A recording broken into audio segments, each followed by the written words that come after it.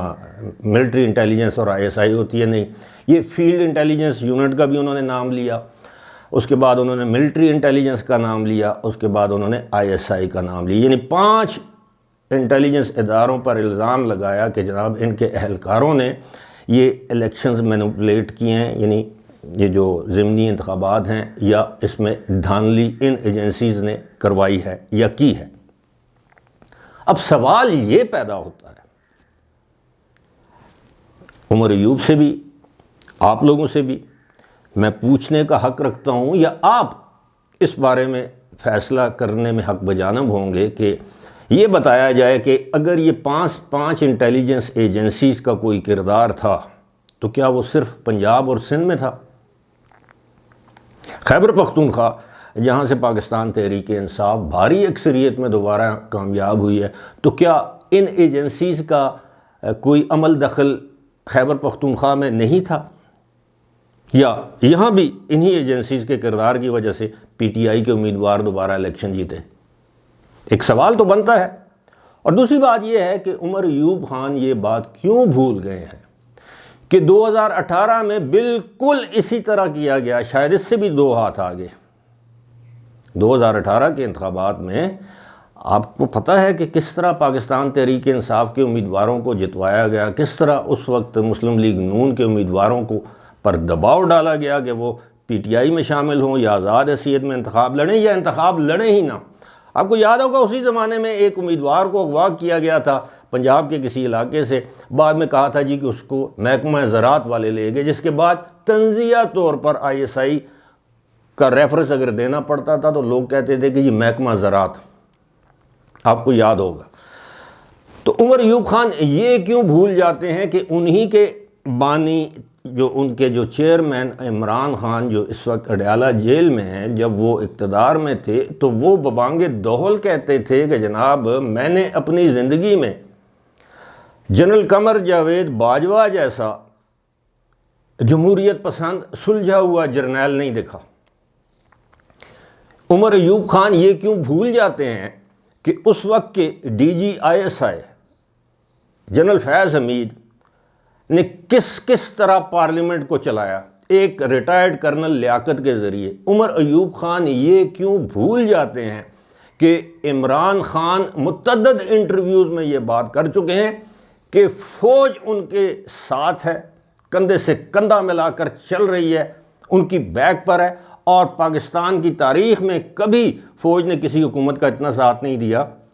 جتنا ساتھ عمران خان کا دیا جا رہا ہے۔ یہ عمران خان کے الفاظ ہیں، میرے نہیں ہیں، یوٹیوب پر آج یہ ساری چیزیں موجود ہیں، ریکارڈ کی باتیں ہیں۔ لیکن چونکہ جس طرح میں نے کہا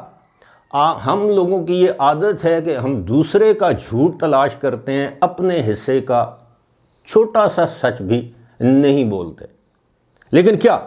یہ ایک پالیسی ہے پاکستان تحریک انصاف کی کہ پاکستان کے انٹیلیجنس اداروں کو بدنام کیا جائے؟ ماضی میں تو ہم سنتے تھے کہ جناب یہ بھارت کی، انڈیا کی یہ پالیسی ہے کہ پاکستان کی انٹیلیجنس ایجنسیز، خاص طور پر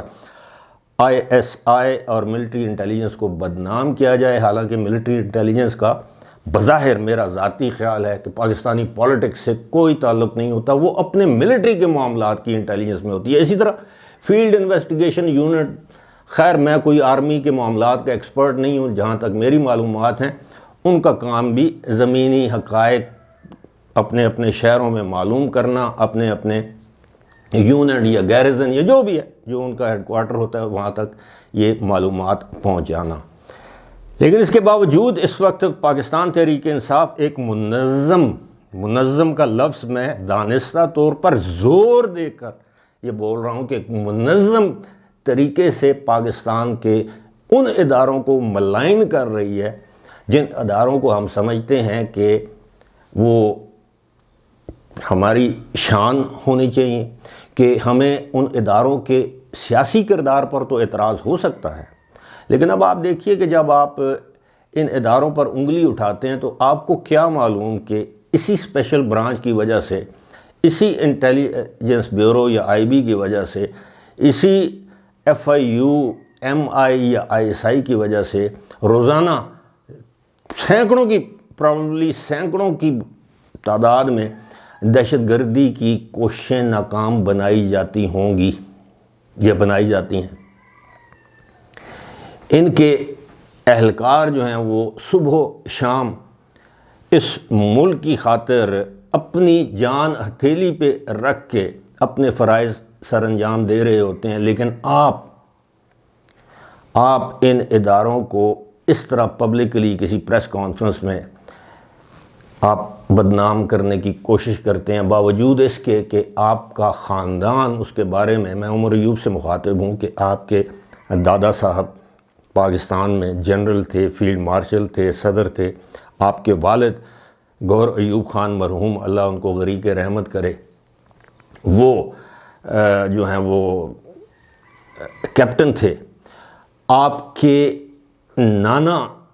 جنرل حبیب اللہ وہ جرنیل تھے، آپ کے ماموں جرنیل، آپ کا بیٹا فوج میں کپتان۔ خیر میں اب اس کا نام ان کا سب کا نام نہیں لے سکتا، لیکن آپ کا ایک بیک گراؤنڈ ہے، تو آپ اسی ادارے کو کس طرح ملائن کر سکتے ہیں؟ بہرحال یہ ایک افسوسناک پہلو ہے، اور سمجھ میں بھی آتا ہے کہ کیونکہ اب بانی PTI جب جیل میں بیٹھ کر بات کرتے ہیں کہ فلاں جنگل کا بادشاہ، آرمی چیف کو مخاطب کرتے ہوئے، پھر ان کے نیچے جتنے بھی لوگ ہیں وہ تمام کے تمام آرمی چیف کا نام رکھ دیتے ہیں جنگل کا بادشاہ۔ پہلے کہا جاتا تھا کہ جانور، نیوٹرل، غدار، میر جعفر، میر صادق، اب چونکہ وہ آرمی چیف ہیں تو جنگل کا بادشاہ قرار دیا جا رہا ہے۔ کل کو وہ ریٹائر ہو جائیں گے تو پتہ نہیں ان کو مزید کیا